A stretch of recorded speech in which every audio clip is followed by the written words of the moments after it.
Hello everyone, welcome again to KuirthiyTV. For those of you who have not subscribed, please subscribe to support the channel, share, comment and like. I want us to watch this video. It's from a veteran South Sudanese politician who was a young journalist in the 1970s and 80s. And he's saying something that I think we need to pay attention to. Some of you may have watched the video. It's about prudent, conscientious, and responsible decision making.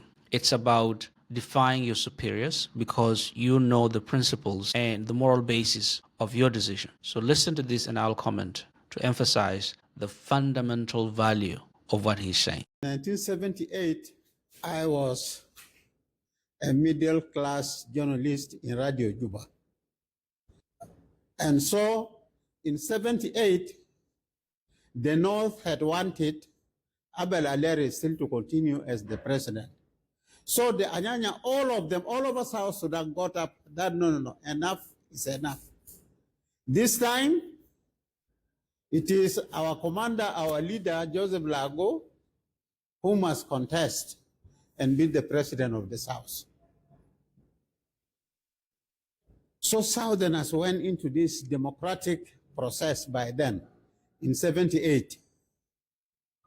So Lagu won the elections, and as usual, they have to go to the palace in Khartoum to take oath with all members of his cabinet. On their way back from Khartoum to Juba after taking oath with his cabinet, as they saw the plane was almost now in Jebel Lado, sending to land, they sent some cows to the runway here in Juba. And we were there as journalists waiting. The president is coming. God saved them. The plane never hit any of the cows. And you can imagine when they came out from the plane, everybody was sweating from head to foot. We can see their mood was really very bad. So we went to the BIP. The president, by then Lagu, gave us a statement. His concluding remark was that any cow seen within the vicinity of Juba Airport must be shot. We now came to the station, Radio Juba. Do we play this part of the president? We decided that no, we edited, and that part where he said any cow within the vicinity of Juba Airport must be shot. We edited it, and we ran the rest of the speech. We did not take long.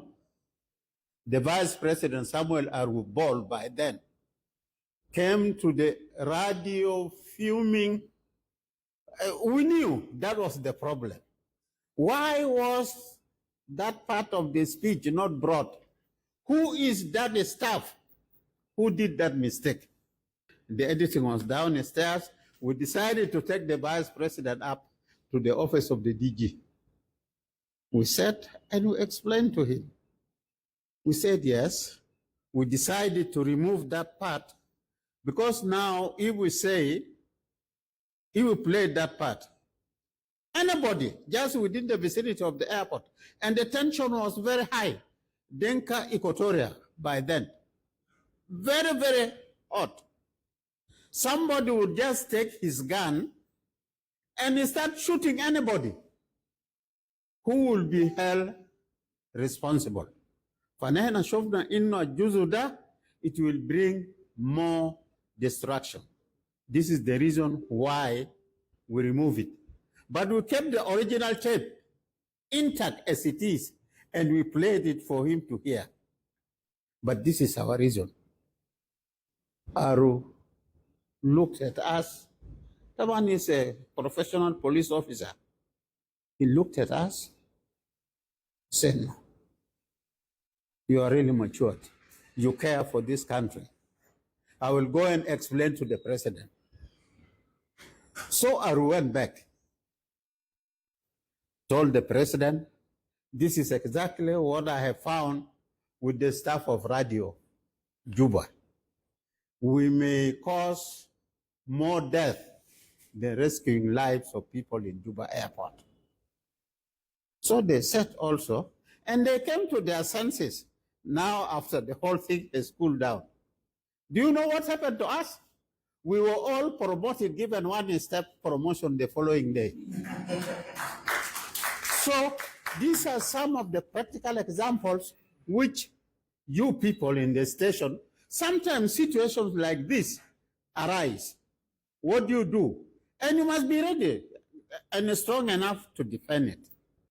So this is left to the judgment of the journalist or to the editor-in-chief when you are writing such a story. Yes, I said it as Martin Lomure as a minister. But is that a positive statement to promote unity among our people in South Sudan?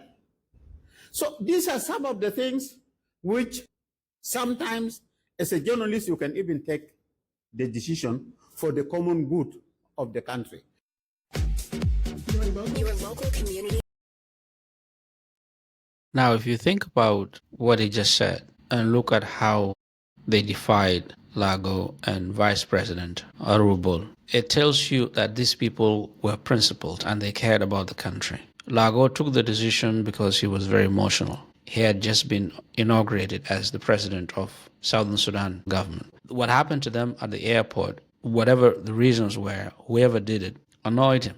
And he connected that with what was happening with them in Southern Sudan, because there were so many tribal issues happening. So he made the decision out of anger without thinking about that. It's the same thing that is happening today in South Sudan, where politicians make decisions out of anger, but they don't think about the consequences of their decisions. Now just imagine if this Director General of the radio and his journalists did not think like leaders who cared about the country.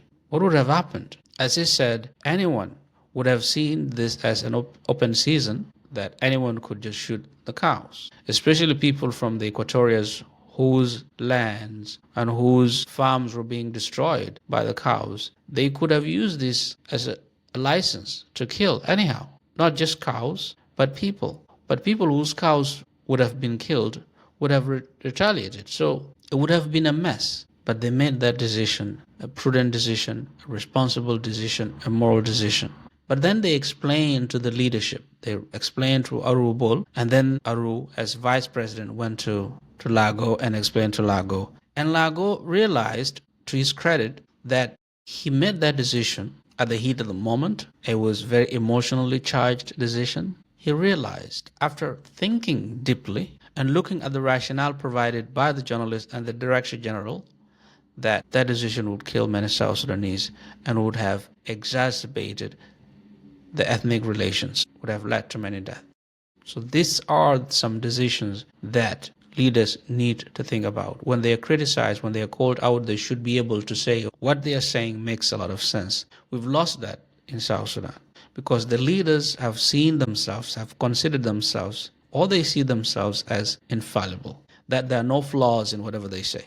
Whatever they say is the truth. And if you say there's a flaw in what they're saying, you get arrested. So I know I was talking to journalists, but this applies to about everyone, especially political leaders in South Sudan. So thank you.